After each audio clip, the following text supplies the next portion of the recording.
معزز ناظرین کرام، السلام علیکم ورحمۃ اللہ وبرکاتہ۔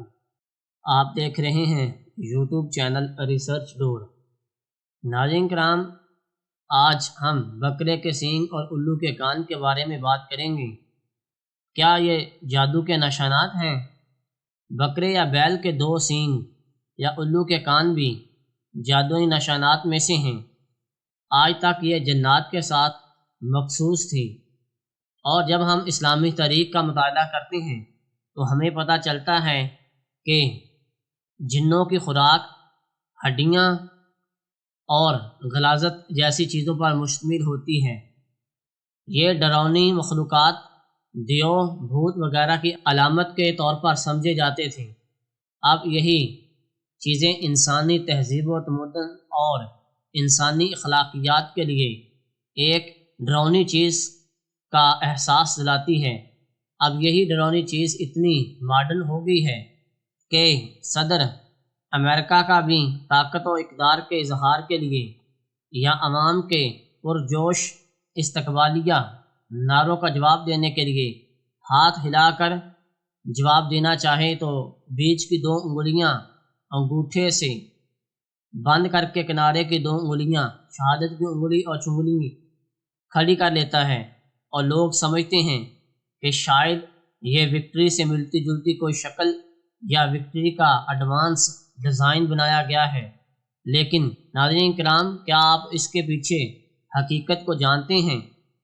اس کے پیچھے کون سی ماورائی طاقتیں محو ہیں؟ آج کی ویڈیو میں ہم انہی ماورائی طاقتوں کے بارے میں بات کریں گے۔ ناظرین کرام، در حقیقت وہ شیطان کی جے بول رہا ہوتا ہے اور اپنی شہرت، عزت، منزلت کو شیطان کی عطا کردہ سمجھ کر اس کے شکریہ کا اظہار کر رہا ہوتا ہے، اور یہ لوگ شیطان سے مدد حاصل کرنے کے لیے ایسے وکٹری جیسا نشان بنا کر لوگوں کو گمراہ کر رہے ہوتے ہیں۔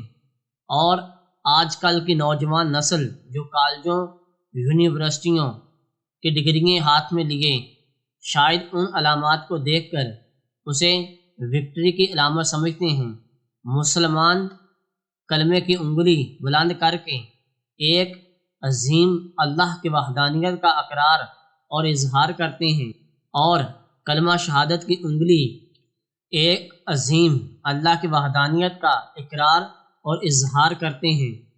اور ناظرین کرام، جب ہم مسلمان نماز پڑھتے ہیں تو نماز میں بھی شہادت کی انگلی کو اٹھا کر ایک خدا وحدت کی طرف اشارہ کرتے ہیں، اور یہ انگلی شیطان پر لوہے سے زیادہ سخت اور بھاری ہوتی ہے، جبکہ شیطان کے پجاری اللہ کے مقابلے میں جھوٹے خدا کے پرچار کے لیے 2 انگلیوں سے شیطان کے سینگ کی طرف اشارہ کر کے اپنی وفاداری کا اظہار کرتے ہیں۔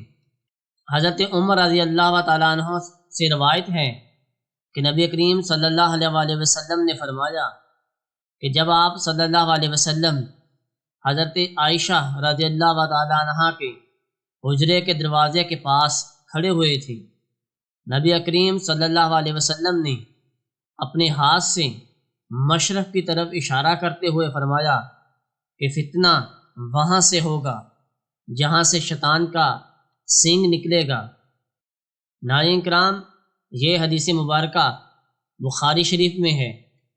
حدیث شریف میں سورج کے طلوع اور غروب کے وقت نماز پڑھنے سے منع کیا گیا ہے، اور وجہ یہ بیان کی گئی ہے کہ سورج شیطان کے سینگوں کے درمیان طلوع اور غروب ہوتا ہے، یعنی طلوع اور غروب کے وقت سورج کی طرف پشت اور کرۂ ارض کی طرف منہ کر کے اس طرح کھڑا ہوتا ہے کہ سورج کی ٹکیا اس کے سینگ کے بیچ میں آ جائے۔